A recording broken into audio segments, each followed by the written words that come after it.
Another day, another horrific shooting in America. This time it was Turning Points USA founder Charlie Kirk. He was shot while speaking at Utah Valley University about gun rights and politics. Getting word just a couple of moments ago that Charlie Kirk has been shot.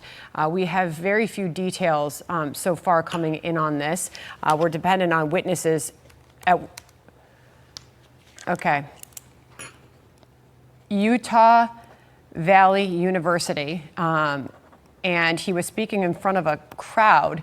And in that moment, and correct me if I'm wrong, he was speaking about obviously trans issues in the country today when a shot or shots rang out. And we can now confirm via Jason Chaffetz, who was at the event at Utah Valley University, that shots rang out as Charlie was talking about transgender mass shootings. Kirk was a darling of the right wing, but in my opinion, he represented America at its worst. And I'll give you three things about it. Like, I'm sorry, if I see a black pilot, I'm going to be like, boy, I hope he's qualified. Because of DEI, it begs the question, when you see a black pilot, you wonder, you say, I hope they are qualified.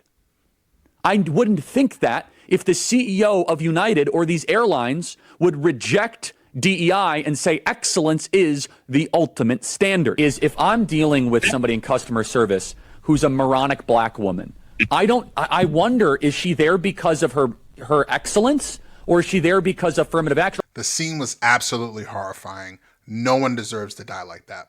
But let's be real.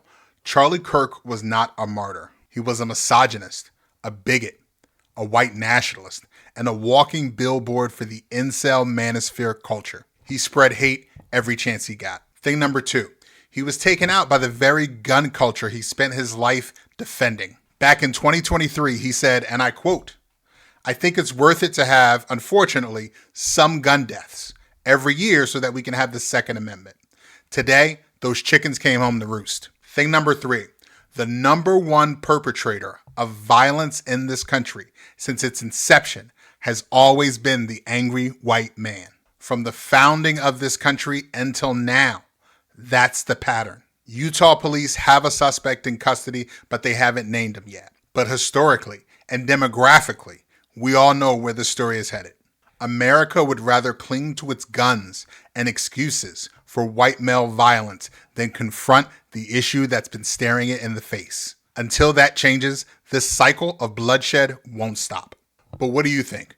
How many tragedies do you think it will take before America finally decides that enough is enough? Drop your thoughts in the comments, and as usual, like, follow, and share.